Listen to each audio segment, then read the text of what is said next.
A messa e mezzanotte di Edoardo Nicolardi, recita Gennaro Sansone.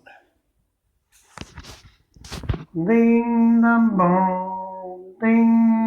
bong, tutte le campane di chiesa attorno suonano in paranza, parlano più vicine e più lontane, che lei che notte accorcia a lontananza. Si dice messa in grande che rimane il Natale e stanotte ho volusanza. Quanta male che ha stregnato in mano, incatenano stanotte una speranza.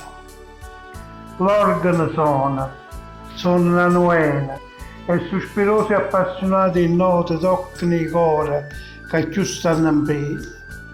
Sai si spanna voce, cento voce per l'arcata della chiesa.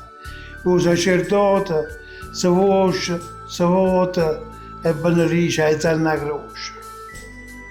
Stanno appicciati a centenari di cire, luce la chiesa a centenari, luce in teppa perla rilampiere, faccia il frasco indurata e coppa altare. Fuori una luna che non ruota pare, non ruota argento, un argento quartiere. Dentro le luci sono rosse e fuori chiara. E la luna che si appiccica con quei cire. E un'argentana che viene per strada fa l'ombra in terra più lunga e più corta. Viene innanzi a chiesa, in coppa scalinata. Mesciallo colorato del Signore, passando sotto la luna, sotto la porta, cagnano luce, cagnano colore. Ding dam bong, luce sto suono chiama chi è poverello e chi è Signore. Chi crede a Dio, chi tiene un cuore buono, chi fa l'opera bene a tutto loro. Ma chiama pure un fiero peccatore, cantano rude va a cercare perdono. E la voce è Dio, voce dell'eterno amore, che dice vieni, che io non ti abbandono.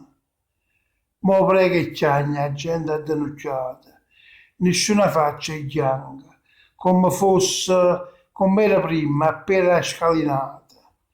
Mo peccatore te ne risa roce, e tutte le facce, tutte sono grosse, ma non so i cire, non so i cire, è la croce.